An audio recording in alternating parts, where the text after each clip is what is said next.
Welcome everybody to your Friday drive-by. This is where you and I and Christian Papi Chulo get to hang out and we answer your questions.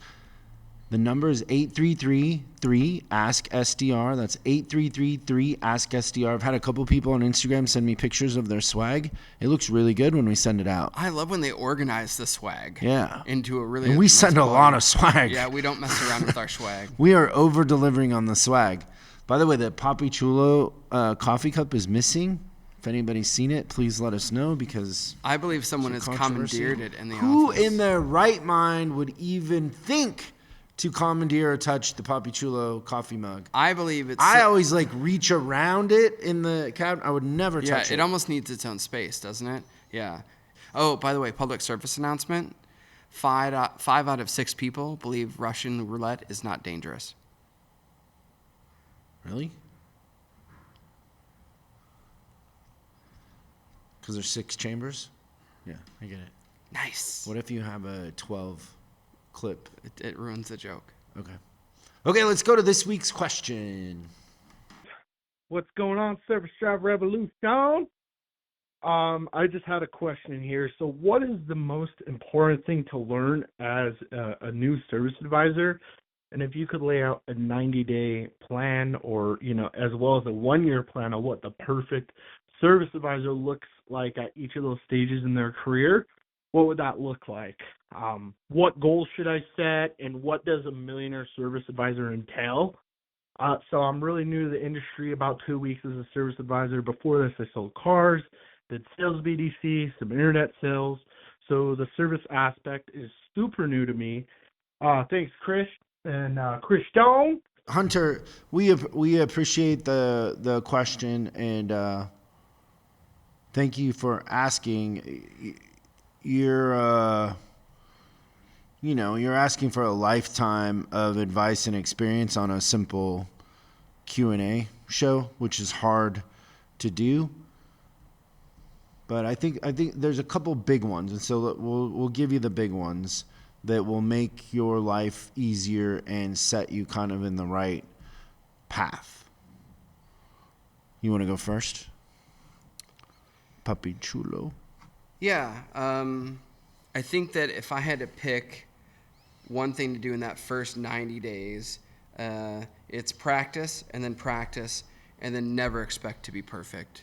So like a feedback loop. Yes. Like just try it, learn, reassess, try it, learn, reassess, that sort of thing? Constantly.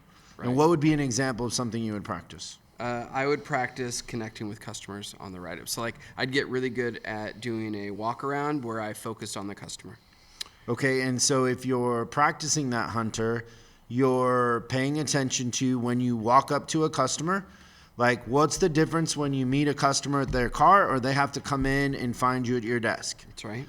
So pay attention to the difference in their body language, how they treat you, how much they spend, what your CSI is, their tone of voice when you call them later in the day, whatever it is, right? And then when you're going to find that meeting them at the car is more effective. Then when you meet them at the car, when you talk about the car versus you talk about their personal life, how does that change the dynamic? How do they, what is the outcome of that? So, and that would have, the Christian is saying it in a different way, but my first one would be the connecting with customers. That's the most important thing. When I was a service advisor, I didn't know anything about cars. I was not the kid rebuilding engines over the summer with my dad. Like I didn't have a dad. Nobody, I saved up my money and paid somebody to put a transmission in a car. I wasn't doing it myself. So I didn't know a lot about cars.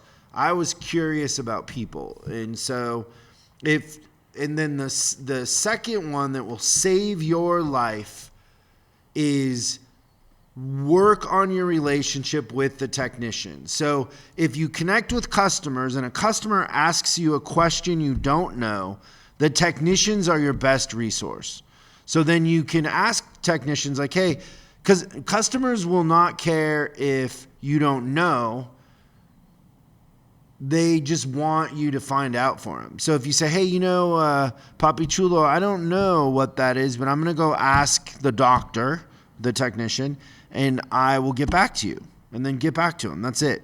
But that's how you learn. And so you got to invest in your relationship with the technicians because they are the doctors. They're the only ones that can fix it. They're the ones that are going to create opportunity for you. They're the ones that are going to save you in a lurch. And so when a technician takes the time to fill out an inspection sheet, tell the customer what is on there. Don't pretend like you know. You're not an editor. Yeah, don't edit. If you don't understand what it is on the inspection sheet, go ask the technician to please explain it to you. Don't get discouraged if they're short with you. And then over communicate with the technician. There's nothing worse for a technician than filling out and investing time in inspection sheets or diagnosing, and then the car's gone and you never hear anything again. Go tell the technician, hey, I told the customer about it. They're going to think about it. They're going to come back in a month, and I'll make sure you get the job. If they do come back, make sure that the job gets back to the same technician. Do anything you can to get it back to the person who invested the time in it. Just do a really good job of being fair and communicating and taking care of the technicians. Don't expect them to do a bunch of things for free. Those would be the two things, the connecting with the customers and building relationships with the technicians. Try almost to show off and prove yourself to the technicians. Like how good you can get descriptions, how good you can pre-qualify the issue before you write up the RO. Go on a test drive and hear the rattle. Just really, really try to make it easy for them, because that will pay off dividends in the end. Your investment in equity in relationships with the techs. And listen, in every shop, there's technicians that are negative and a pain in the butt and all that. Don't focus on that. Just do the right thing and treat them with respect. And eventually you'll win them over, or you'll have enough of them that it'll be irrelevant. But there you go. Well, if you do it right, they'll want to work on your cars anyways. Yeah, even the negative Nancy's. It's funny when you say that. Like, there's the parallel between the customer and the technician as a brand new advisor is that the end game is that they're all your biggest fan. Yeah. Doesn't matter if they work in the shop or they're a customer. It's the input and the output. Yep, that's what it is. Then I've got one more that I just wanted to say because it would have helped me, I think, when I just started out as an advisor. I wrote down, don't try to be right, and sometimes being wrong might be one of your best gifts. It's great. It's good. So awesome. A couple of extra ones for him there, but like you said, it's a long conversation. Cool. Thanks, Hunter. Thanks for the question. It's a great question, and keep us posted on how you're doing. We wanna hear the progress. But those two things, they'll set you in the right direction, man. Thank you. And we will see you next time on Service Drive Revolution. Thanks for watching this week's Drive By. I hope we gave you something to think about over the weekend. We're uploading new stuff every day, so make sure you subscribe and click the bell icon so you don't miss out. If you have a question you'd like us to answer on the show, call 8333-ASK-SDR and we'll answer your question on the show. That's 8333-ASK-SDR.